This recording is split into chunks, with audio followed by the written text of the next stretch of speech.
Alright. What? You never seen a guy building Gunpla before? What's up guys, RJ Maker here, and today I want to make a video about the title update number 3 and 4 of Monster Hunter Wilds. Now before I will start, I want to apologize I didn't stream on Monday because I was feeling sick.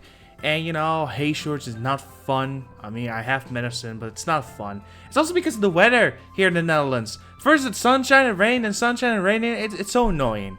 So I thought to myself, I'm gonna make an extra video just for the fun and giggles, and also because it's been a month I'm making videos.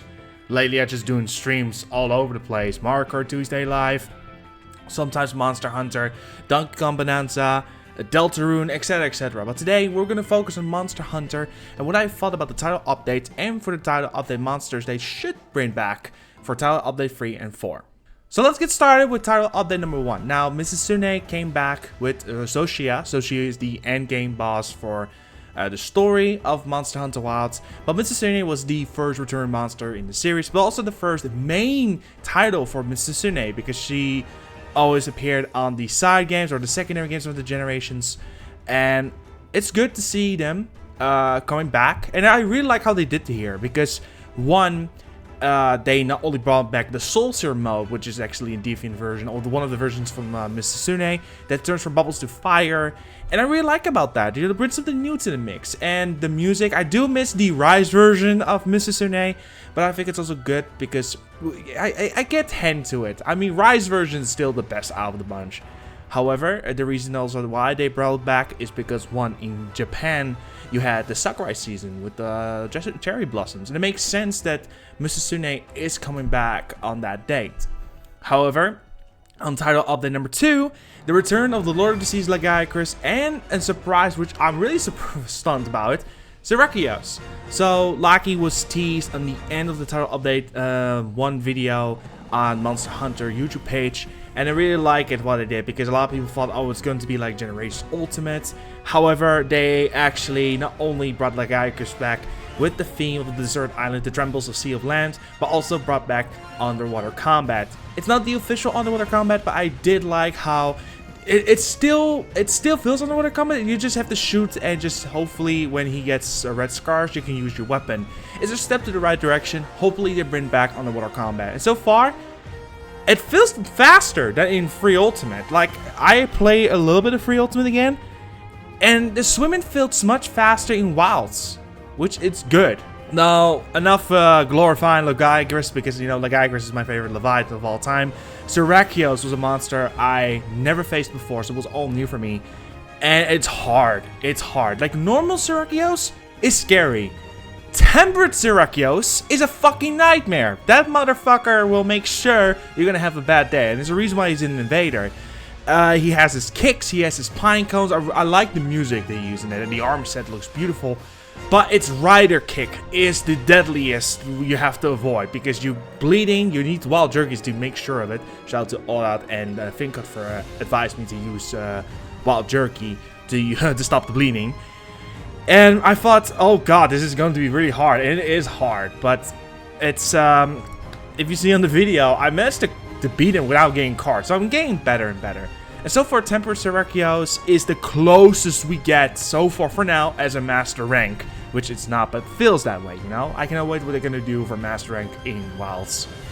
Now, we're done for title update number 1 and 2, and I had some suggestions what they should do for 3 and 4. Now, of course, the Arc Tempered versions of Raidou and Uduna came in the game. We all know Black Flame and Jindahad will be next. Black Flame is the next on the list. So I thought, if they really want to surprise us, because they brought 1 monster back in the spring, 2 in the summer, what if they brought 3? Now, one of them is rumored and speculation, or leaked, that an Elder Dragon, I think Gosamarios, I hope I said right, because of its star, and it's going to be on the basing. And it makes sense because lately it's only a lot of love on the Scar 4, so it's also time that we should give love to the oil basing and soon the Ice Cliffs. So I thought to myself, yeah, you can bring him back. But what if they bring other 2 monsters they should bring back? And I thought 2 of them. And that's Agnector and Glavenus. And the reason is why, because if you bring Lagi back, Agnector is coming back as well. Because they fixed the skeleton of the Leviathan, and I'm really glad they did that. And it's really cool. It's like laggy. However, what happens to Eknektor, he can harden his body to lava, so it's gonna be harder to hit him. He can drill underground, which is really, really unique. And 2, he has his laser, like Gravio's, but more unique about his laser. I really like how they did it with Eknektor. And Glavenus, they can do the same thing what they did with Missisune. Because in Glavenus, you have another subspecies in Iceborne. It's Acid Glavenus, but we're not going to talk about that. I had more in my mind about Hellfire Glavenus. I mean, you had Soul Seer, Missisune, when Missisune is weak. How about you do with Glavenus when he just starts so just full in rage, full in just red, and attack you? And to be fair, I think it's really good fitting, because you don't only need Glavenus in the oil well basing, but you can also put it in the plains. I mean, it makes sense because in Worlds you have for the Eld's Recess and Wildspire Waste for Glavenus. You can do that in Wilds for the plains and oil basing for him. And it's good because you have then 2 members of the Fatal 4 in the game. And it's also because you can, like, I don't know, maybe later in DLC for Master Rank, like free DLC, free title update, bring Aslos and Gamma back. Like, slowly but steady, and I think people are gonna love it. I think it fits. I mean, if you go to the Oil Well Basin and start like the Seasonal Fire Spearing, you have Eknektor can just go further above the level on the area, and Glavenus, he can just appear and just wreak havoc like we always like. And I think it's a good fitting. Now, in title update number 4, this was something really hard for me. I had 4 monsters. However, Tigrex was the first one in my mind, but then realizing could be possible, but we already see him so much already, so they can stop him from doing that. But we all know he's the absolute power.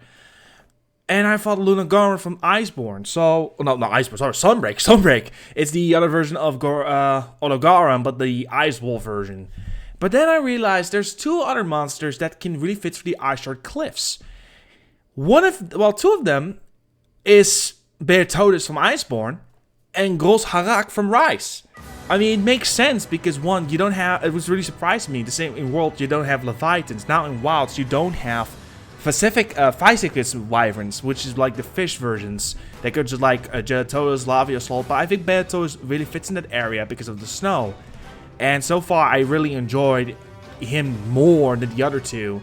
And it makes also sense because 1, people also want Plesioth back. So I thought, what if you bring Beartodus back first? And just with high rank, and then in Master Rank you bring Plesioth back. I mean, you start with Beartodus, just small, and then you're going big with Plesioth. But with Gros Harak, however, I think he has more of a chance because he is unique with his eyes and how he fights. It's a giant ice bear who can throw his hands to 2 giant blades. Normally first 1, but then go for 2 late in the battle. His face will turn from blue to red. And it's one of the few monsters I couldn't beat until today. Because everything we just seen on this video, I did it today. 1, Gros Harak is hard to beat. I never beat him until today. And I love how he fights because I will give credit. He's unique. He uses ice. And especially when you're on the ground, there are a few occasions that he just walks slowly to you and just slice you over there. It's a reference to an Oni and Japanese folklore, but also pay homage to the slasher movies like Jason Voorhees. And I like about that. I think that Gros Harak deserves to be in Wild. Same go with Beartodus. And I'm still well, I'm not upset, but I'm more surprised why did Gros Harak not have a subspecies in Rise, which really surprised me. You got the other ones who got a subspecies, but Gros Harak didn't even get one, which surprised me. It really surprised me. I mean, think about it.